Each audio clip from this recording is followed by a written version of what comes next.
I never imagined that a single conversation could change everything about how I saw myself, or how the world saw me. It started innocently enough. My friend Jenna, who I've known since middle school, leaned across the cafeteria table with that mischievous grin I should have recognized immediately. "I bet you couldn't go a whole month wearing makeup," she challenged, her eyes glinting with that familiar spark that always meant trouble. I laughed. "What? That's ridiculous. Makeup's not my thing." She leaned closer, whispering conspiratorially, "Come on, it'll be fun. I'll teach you. You'll look amazing." That's the thing about Jenna, she always knows exactly which buttons to push. She had this way of making her challenges feel like opportunities, even when I knew they were traps. "Fine," I said, smirking. "1 week. Not a month." "Deal," she said, snapping her fingers like she'd already won. "But the rules are simple, full face, every day. No exceptions. 1 month. Are you scared?" I laughed nervously, dismissing the sinking feeling in my chest. Little did I know, that nervous joke would become the start of a month-long roller coaster I could never have predicted. The next morning, Jenna arrived at my house bright and early, a bag slung over her shoulder. "Lesson 1, Foundation," she announced, dumping an array of creams, brushes, and palettes across my kitchen table. My heart pounded as I stared at the unfamiliar colors and textures, feeling my palms sweat. I don't know where to start," I admitted, my voice shaking. "Relax," she said soothingly, her tone deceptively calm. "You're going to love this. I'll guide you." And just like that, I let her. The first brush of foundation on my skin was shocking, alien, but oddly intimate. I felt my face being altered, layer by layer, until I barely recognized myself in the reflection. My cheeks seemed brighter, my eyes wider, my lips fuller. And though part of me panicked at the sight, a strange flutter of excitement followed close behind, as if some hidden part of me had been waiting for this very moment. The next few days were chaos. Going to school, walking into classrooms, passing my friends in the hallways, I felt exposed. Every glance felt magnified, every whisper a confirmation that I didn't belong in this new skin. "Whoa, new look," someone would murmur, and my heart would leap into my throat. Even my closest friends treated me differently. They didn't say it outright, but I could feel the curiosity, the confusion, the subtle judgments in their eyes. And yet, something unexpected happened. People smiled at me, complimented me, called me brave. It was terrifying and exhilarating all at once. My face looked softer, my movements seemed different. I caught myself standing differently, walking differently, even speaking differently, as if this new exterior was reshaping something deep inside me. At home, Jenna became my constant guide. She'd watch me carefully, correcting the angle of a brush, showing me how to blend shadows, teach me how to accentuate features I didn't even know I had. Each night, after the makeup was washed off, I felt hollow, craving the confidence and attention the next day's face would bring. I began to secretly experiment. I mixed colors, tried subtle looks, experimented with eyeliner, mascara, lip tint.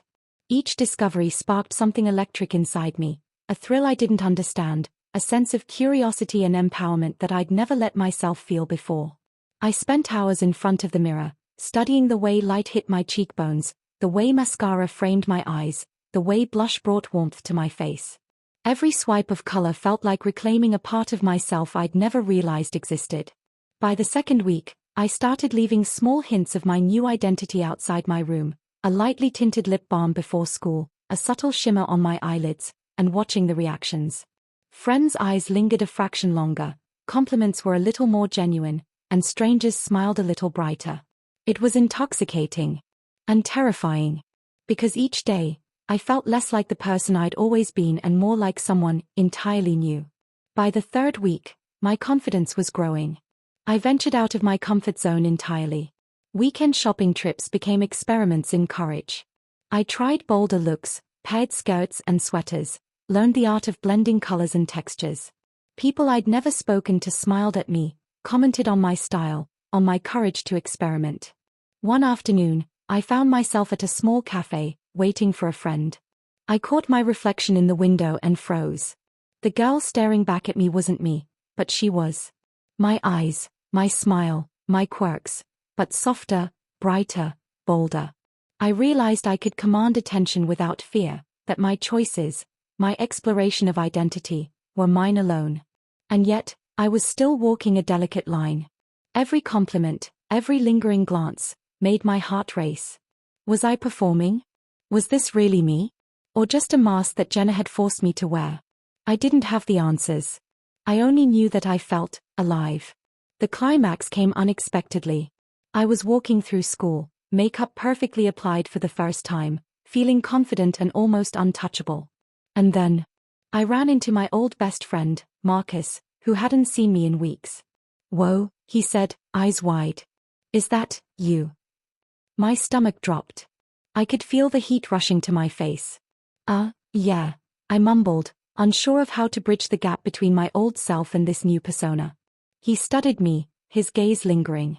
"You look amazing." My heart pounded. My throat went dry. All the insecurities, all the fear, all the doubt from the past weeks came crashing down. "Thanks," I whispered, barely audible. But then, a strange thing happened. I realized I didn't want to hide. Not anymore. The face in the mirror, the person walking beside me, the new confidence, I wanted it. I wanted to embrace it fully, without apologies, without hesitation. That was the moment I decided I wasn't going back to hiding. I was no longer just following Jenna's bet. I was choosing to explore, to express, to be seen. The final week was transformative in ways I couldn't have predicted. I started waking up each morning not out of obligation, but anticipation. I experimented with hairstyles, with color palettes, with subtle accents that expressed my mood. People noticed, but not in a judgmental way. They noticed because I was radiant, confident, fully myself in a way I'd never been. Even at home, the reflection in my bedroom mirror no longer startled me. I recognized myself, finally, in a version that felt authentic. Jenna's lessons had been guidance, but the courage, the creativity, the self-expression, they were mine. I began to realize that makeup wasn't just color or texture, it was language. A way to tell the world who I was, or who I wanted to try being. And with that language came empowerment. With it came choice. With it came freedom. I embraced every challenge, every glance, every whisper. I learned to walk into a room and own it, regardless of what anyone thought. I discovered that confidence wasn't about hiding behind a mask. It was about using the mask to reveal what I'd been too afraid to show. When the month finally ended, I faced a decision. Take it all off and return to the familiar? Or keep the habits, the confidence, the courage that I had discovered? I stared in the mirror, touching my cheeks, my eyes, my lips. I traced the subtle shimmer of eyeshadow, the warmth of blush, the confidence in my stance. I smiled. I didn't want to go back. I had learned too much about myself in this month, about courage, curiosity, and self-expression. Makeup had become more than a challenge. It was a tool, a mirror, a bridge to the version of me I had always wanted to explore. And so I decided, I would keep experimenting. Not because anyone forced me, not because of a bet, not because of fear or shame, but because it was my choice. My expression. Myself. I texted Jenna that evening, simply. "Thanks. I think I get it now. And I'm not stopping here."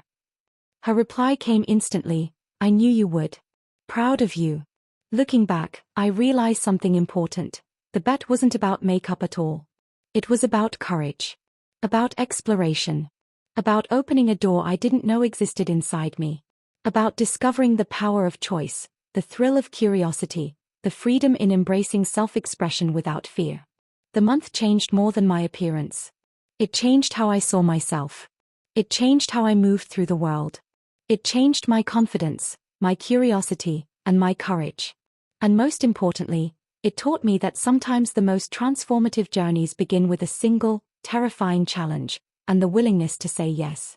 Because when you do, you discover a version of yourself that you never knew you could be. A version that is brave, that is expressive, that is fully and unapologetically you. The days after the month-long bet felt surreal.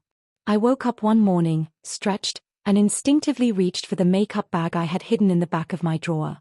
My fingers brushed the soft blush, the neatly lined eyeliners, the shimmer palettes. I paused for a second, heart thumping. Part of me wanted to go back, return to my old, familiar self, no color, no attention, no fluttering anxiety. But another part, the part that had blossomed quietly under the layers of eyeliner and foundation, wanted more. Wanted to explore. Wanted to see what I could really do with this new expression. I realized then that this wasn't a challenge anymore. Not a bet. Not a dare. Not a punishment. This was me, slowly discovering freedom I hadn't known I'd been craving. School became an entirely new arena. I had been nervous before, walking the hallways in makeup. Now, the nervousness had shifted into awareness, a self-conscious attention to details that made me feel alive instead of humiliated. My movements, posture, even the way I carried my bag changed subtly, reflecting the confidence I had started to own. Friends reacted differently. Some were curious. "Whoa, that eyeliner is on point," my classmate Mia said one day. "You've really got a knack for this." I laughed, a little embarrassed, feeling the warmth of pride blooming in my chest. "Thanks. I've been practicing." Others whispered. I caught snatches of conversations in the cafeteria. "Did you see Adrian today? He's different." At first, I felt that pang of fear, the same fear that had plagued me during the first week, but I reminded myself, different isn't bad. Different can be powerful. And it was. Each compliment, each glance, each small acknowledgement was like a drop of validation I hadn't allowed myself before. I realized I had spent so long hiding, so long suppressing curiosity about my appearance, that these tiny affirmations felt revolutionary. By now, my mornings had become rituals. I experimented with different looks depending on mood, a soft pink blush and nude lips for class, a dramatic smoky eye for weekends out with friends, a playful pop of color when I just wanted to feel daring. Each brushstroke, each careful swipe of eyeliner, was like writing a line in a diary about who I could be, who I wanted to be, who I was slowly discovering I already was. Sometimes, I would catch myself in the mirror mid-application and pause, astonished. This wasn't just makeup. This was transformation. The texture of foundation on my skin, the smooth glide of the brush, the delicate shimmer of eyeshadow catching the light, it all combined into something visceral, something tangible. My reflection wasn't just what others would see. It was what I could see, a light, nuanced version of myself. And there was something thrilling in that realization. Something intoxicating. Then came the first real public test. Jenna and I went to a local festival, crowded streets buzzing with people, music, and energy. I was nervous, unsure how people would react, heart hammering as I walked beside her in a subtle but striking look, soft blush, bold eyeliner, shiny lips. At first, everyone seemed to look past me. But then, the glances came. Friendly nods, smiles, a compliment shouted from across the street. My face flushed, but this time it wasn't shame. It was exhilaration. "See," Jenna whispered as we walked. "You've got this. Own it." And I did. I noticed something surprising. The more comfortable I became in my expression, the more natural it felt. My steps were lighter, my posture straighter, my smile genuine instead of guarded. I wasn't just performing confidence, I was feeling it. Of course, not everything was easy. Some days, friends or classmates would joke, trying to get a reaction, asking, "Are you really going to keep this up?" Or worse, "Do you even like this?" My first instinct was to panic. To hide, to strip off the carefully applied layers and retreat to safety.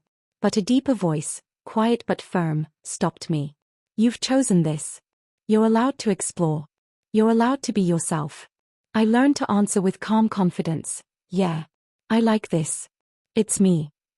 The words felt strange on my tongue at first, but every time I said them, a little more of the fear melted away. I realized that being authentic didn't mean waiting for approval, it meant standing firm in my choices, even if others didn't understand. Then came the moment I didn't expect, confrontation. One afternoon, my brother, who had always been blunt, cornered me after school. His expression was serious, almost accusatory. "Adrian, seriously? The makeup, the skirts, the whole thing? Are you just doing this because of Jenna?" My chest tightened. For a second, panic and doubt threatened to swallow me. Was I doing this for her? For attention? For approval? But then I looked in the reflective glass of the school doors, saw my own eyes staring back at me, and I knew the truth. "No," I said firmly, trying to keep my voice steady. I'm doing this because it feels right. Because it's me. He blinked, surprised, maybe even impressed. He didn't fully understand, but he nodded. You're bold, he admitted. That small acknowledgement felt monumental. It was the first real confirmation outside of compliments from friends or strangers, a recognition that my choices were valid, that my self-expression was real. The final week was the most transformative. I experimented fully now, unafraid of reactions, unafraid of stares. I explored colors and textures I had once considered impossible. I paired outfits with confidence, adjusted accessories with precision, and walked into rooms feeling grounded in who I was. The small rituals, lining my eyes, brushing blush onto my cheeks, choosing lipstick, had become meditative. Every morning, I didn't just apply makeup. I built armor and wings simultaneously, armor against judgment, wings for freedom. And with each day, the self-doubt ebbed. I discovered my own rhythm, my own aesthetic, my own voice in colors and shapes and subtle lines. Makeup had become a language, a mirror, and a tool for self-discovery. The culmination came unexpectedly. It was a normal school day. I had chosen a bold, confident look, winged eyeliner, soft contouring, glossy lips. I walked into class with my usual trepidation, but this time it didn't grip me. Wow, whispered one classmate as I took my seat. You look amazing. I smiled, not nervously, not timidly. Thank you, I said inwardly. My reflection in the window beside my desk caught my eye, and I saw not just the makeup, but the person I had become, strong, confident, expressive, unafraid. At lunch, Jenna joined me, grinning. I told you. You've got it. You finally own it. I laughed. I don't know if I ever really owned it before. But now, yeah. This is me. She smiled knowingly. And the best part? No one can take this from you. You earned it. Looking back, the month of forced makeup taught me more than I expected. It wasn't about brushes or lipsticks or eyeliner. It wasn't about impressing others or winning bets. It was about courage. About exploration. About taking up space in the world unapologetically. About discovering that vulnerability can coexist with confidence, that curiosity can coexist with self-respect, and that expressing yourself fully, without fear, can change how you move through life entirely. I learned that masks don't always hide you. Sometimes, they reveal you. The person in the mirror now wasn't just someone who wore makeup. She, or maybe I should just say me, was someone who had faced fear, embraced curiosity, and discovered a freedom I had never imagined. And even now, months later, when I reach for that brush, that shimmer, that bold streak of color, I remember, the transformation wasn't in the makeup. It was in me. It was in choosing to explore, to express, to be brave, to be unapologetically, vividly, authentically myself.